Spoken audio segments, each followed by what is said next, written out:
The Olympics, of course, are synonymous with sport, but they are also big business. And we're going to talk more about that now with Solange Mougin, who joins me on the set. Hi, Solange. Hi, Didi. Today, you're focusing on Olympic souvenirs. Yeah, and let's begin with the ultimate of all souvenirs, as they are rare, they are hard to get, and you could argue that they are the main goal of the Olympics. That is, of course, the medals. They all actually include a piece of the Eiffel Tower. For 91 kilos of iron was taken from the Paris monument and melted and then put onto all of these medals. Now, the medals are they also have an etching on them of the Eiffel Tower, and they were designed by the French jeweler Chaumont, which is actually a partner, which has partnered with the Games. The medals are made and minted by the Monnaie de Paris, which is playing a significant role in these Games. It is the world's oldest functioning minting institution at over 1,000 years old. It is also France's oldest institution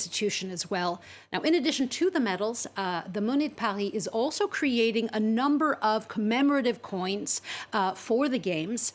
And some of these coins, they actually created a bit of a controversy because the €2 coins, because they were minted for French grade school children. This spring, the government gave out 4 million of these special commemorative coins.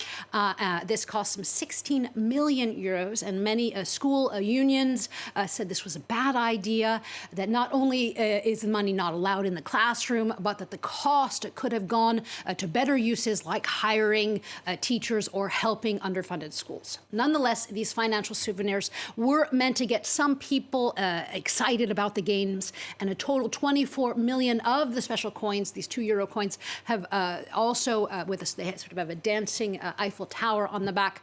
They were minted as well, as were much more rarer coins that are sold at the Olympic sites. So what exactly are the criteria that need to be in place for a souvenir to be considered an official Olympic one? Well, it either has to have the emblem. This is the flame that also kind of looks like a woman with a bobbed haircut.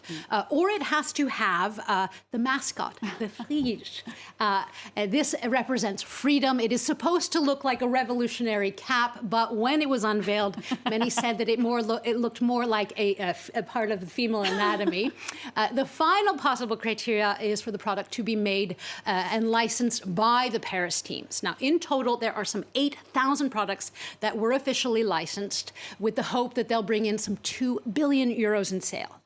Now, who does all that money go to, and where does it go? Well, the Olympic Committee, it actually has a very complex revenue sharing system, but essentially part of that revenue is given back to the committee, and then some of it is given to the Paris 2024 group as a sort of commission in exchange for the products being in the official shops, at events and websites. Now, the companies make their products all over the world. For these Games, some were made in France to boost the economy here. Others were made in China, but there's often a choice between the countries of origin when you go shopping. We add a disc in the back that has a hologram on it. This proves the beret is a Paris 2024 one that's been officially licensed. In exchange, we pay royalties of about 10% to the Games. We launched the bracelets manufacturing last October, and everything has been sent. In total, we've shipped 500,000 of them. In China, there's all the logistics and cheap transportation. That's our advantage. Now, the Paris Games hopes to make around 120 million euros in profits from these commissions. This is actually a drop in the bucket compared to the broadcasting fees, which are the major moneymaker here. But symbolically and even financially, you could argue that the souvenirs are still very important, and thus there is a need to combat fraud. Here, the French anti-fraud organization, it's trained 1,200 agents to spot the counterfeits, and they're planning on doing some 10,000 checks in France throughout the Games. Now, in addition to all of that, there are some souvenirs that people actually hunt out for collecting purposes. Yeah, anything and everything is collectible, of course, but with the Olympics, there is this huge market for all sorts of paraphernalia.